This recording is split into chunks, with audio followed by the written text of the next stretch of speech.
Hi there, it's Jennifer Shepard, the Lipstick Mystic, checking in with you today. I'm very excited to talk with you because I've just launched my first monthly magazine called Lipstick Mystic Stars. It's an astrology magazine. And before I get into what it's all about and what you're going to find in this magazine, I want to talk to you a little bit about the elephant in the room. It's sort of the elephant in the room for the metaphysical community or the New Age community, and it is horoscopes and astrology.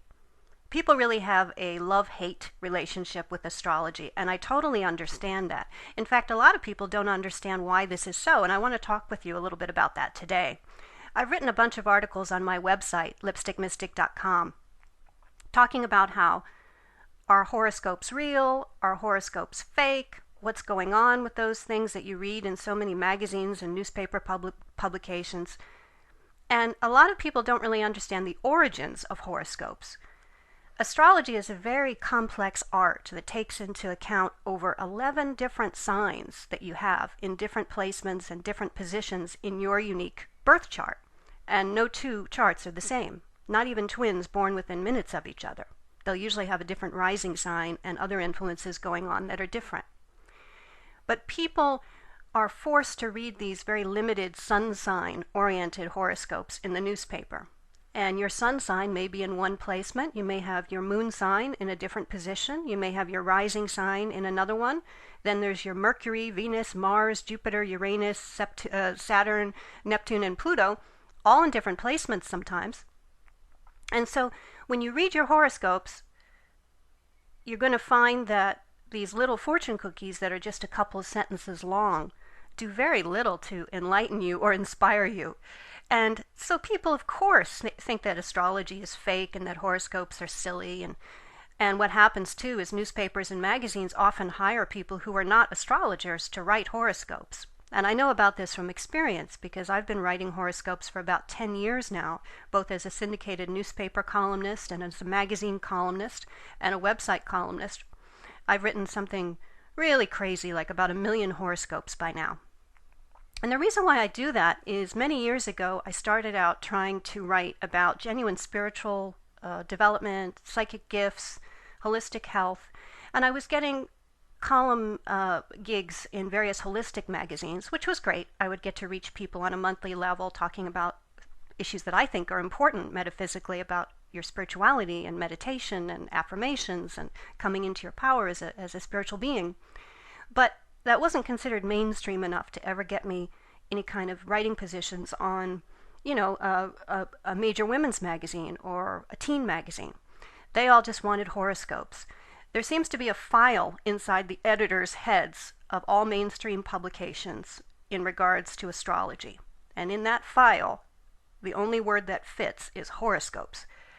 I've been lucky because a few publications have allowed me to write in a more in-depth way about the various energy trends that all of us are going through on a monthly or weekly basis.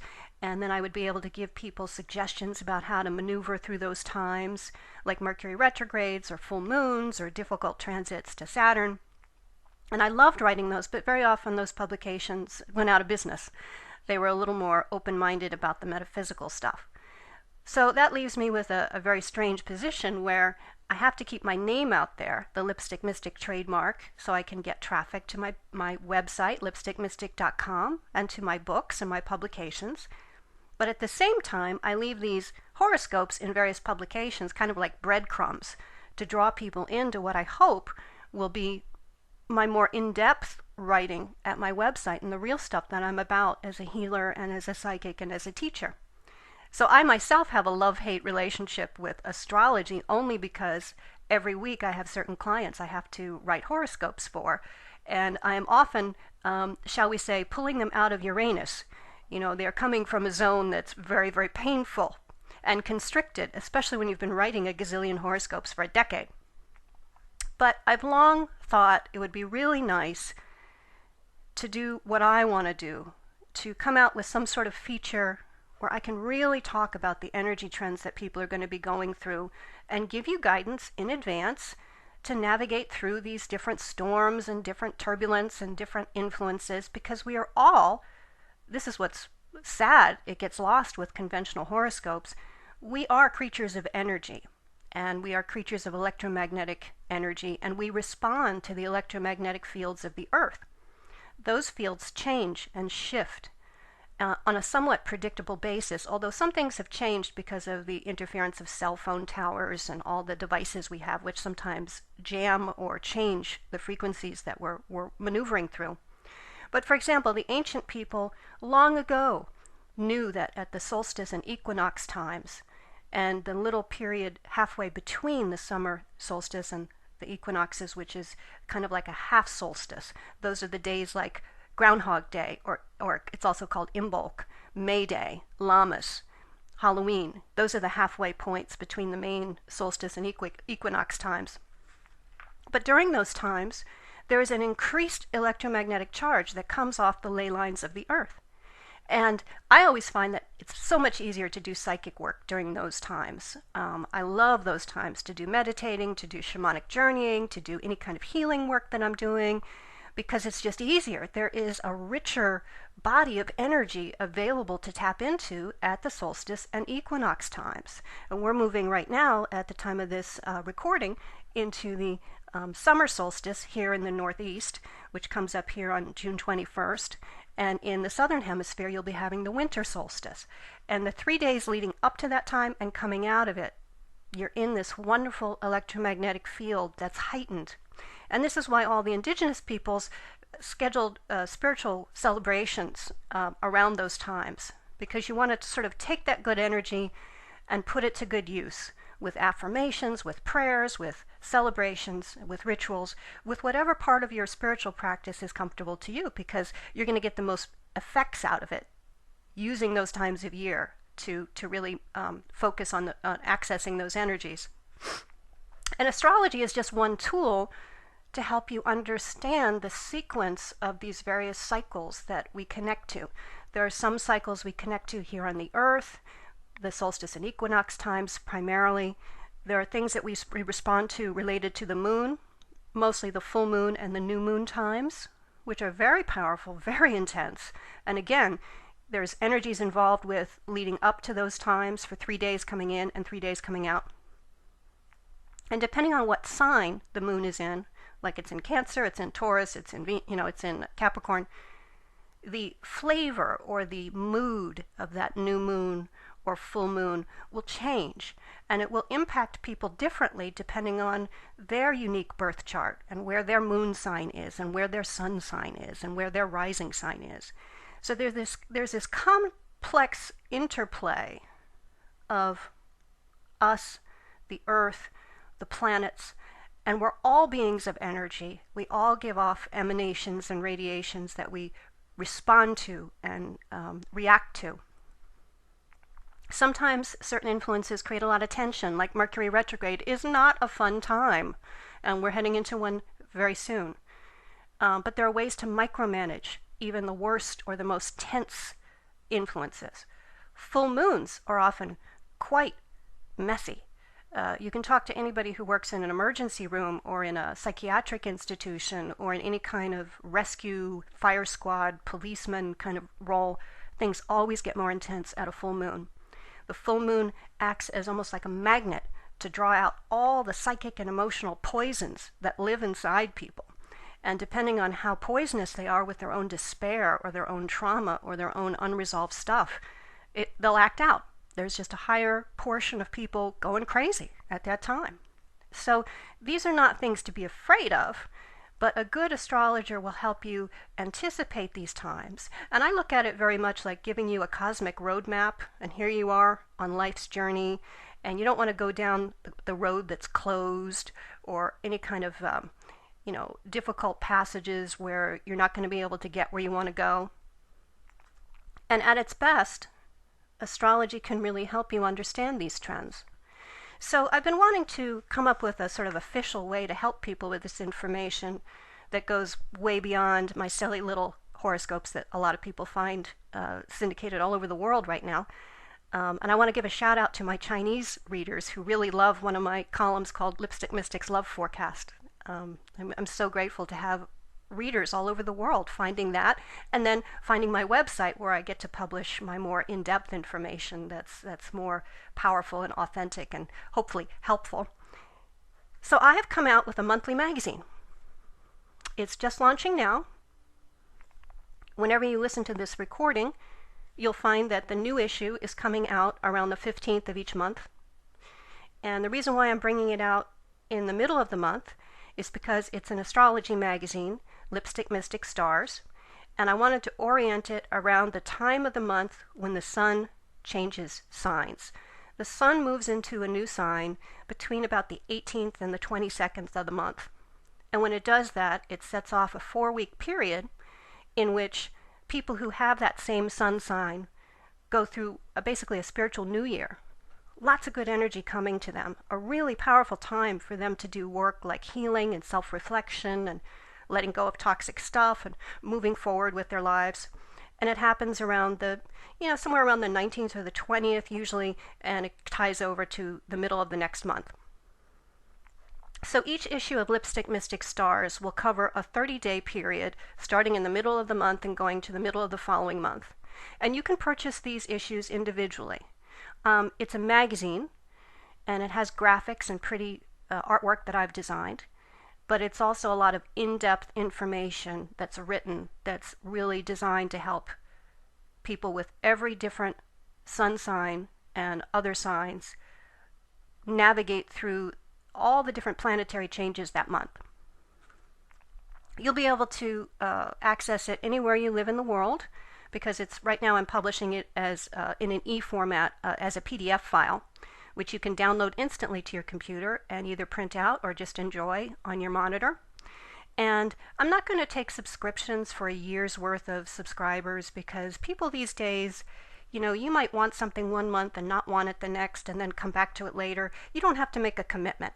So you'll be able to purchase each issue separately, and it'll only cost you $4.99. So I'm keeping the price very, very low so that you can just take this, enjoy it, use it to plan your next 30 days and help navigate through the different energy trends that are going on with the full moons, with Mercury, with the sun changing signs, with the outer planets and what they're up to. And you'll be able to download it as a PDF file to your computer. Up ahead, I'm going to also make it available in e-formats, downloadable for devices like the Kindle, so that you can also read it on the Kindle.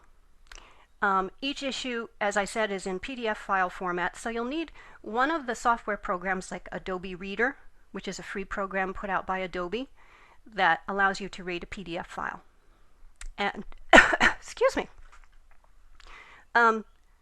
This particular issue, the first inaugural issue, covers June 21st through July 21st, when the sun is going to be in the sign of Cancer. We have a lot of planets in Cancer coming up. Venus, Jupiter, Mars.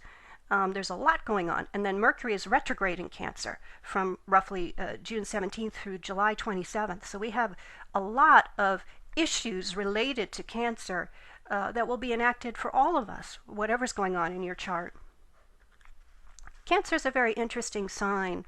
It's a very psychic sign, and it's not very well understood because Cancers are not showy. They're not like Scorpios, who are very dramatic.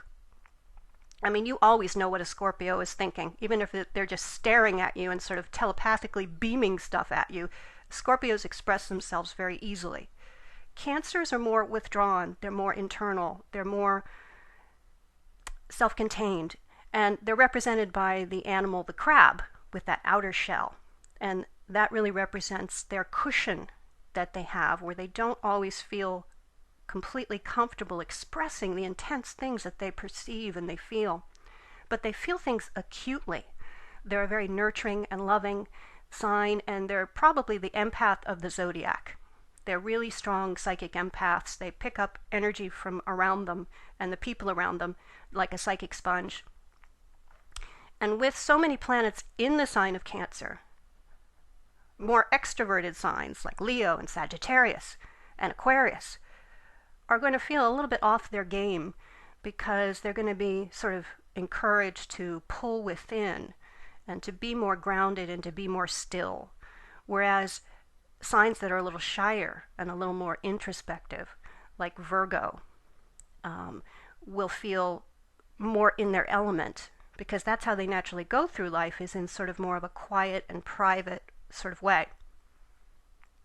There are a lot of issues related to Cancer that are really exciting themes that will be enacted coming up for all of us throughout this next 30 days and a little bit longer.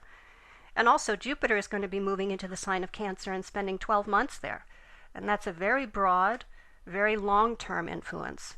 And I explain exactly the effects that that's going to have on people in my new newsletter, my new magazine. So I really hope that you'll give this issue a try, see what it's all about. You can download the first few pages for free off of my website, lipstickmystic.com. And the name of the magazine is Lipstick Mystic Stars. It will be coming out about the middle of each month. And just check back on my website for when the new issue comes out. I'll also send a blast out to my newsletter if you'd like to sign up for my free newsletter at my website, lipstickmystic.com. I'll announce when each issue comes out. And you could also check out my Facebook page, facebook.com/lipstickmystic. It's not the only thing that I'm involved with publishing. I continue to update my blog every day at my website with lots of interesting things about psychic street smarts, spiritual development, understanding the energy of the planet, the animals, our relationship with this beautiful world and this amazing universe that we're all a part of.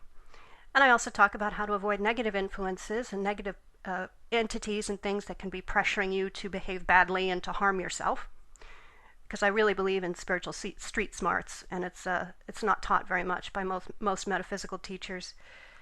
And in this astrology newsletter, I have my customary sassy, shooting from the hip, telling you what's really going on style. So you'll find a lot of jokes and a lot of silly humor, but you'll also find very progressive guidance about how to make use of the trends, avoid negativity, and really get the most out of each 30-day period. So I look forward to having you check out Lipstick Mystic Stars, and I welcome your feedback about the magazine. You're welcome to write to me about what you liked about the magazine or what you'd like to see different, because it will probably go through some changes as I continue to publish it. And again, it's only $4.99, and you can download it and instantly have it available to read at your convenience. So thanks again for listening. It's Jennifer Shepard, the Lipstick Mystic.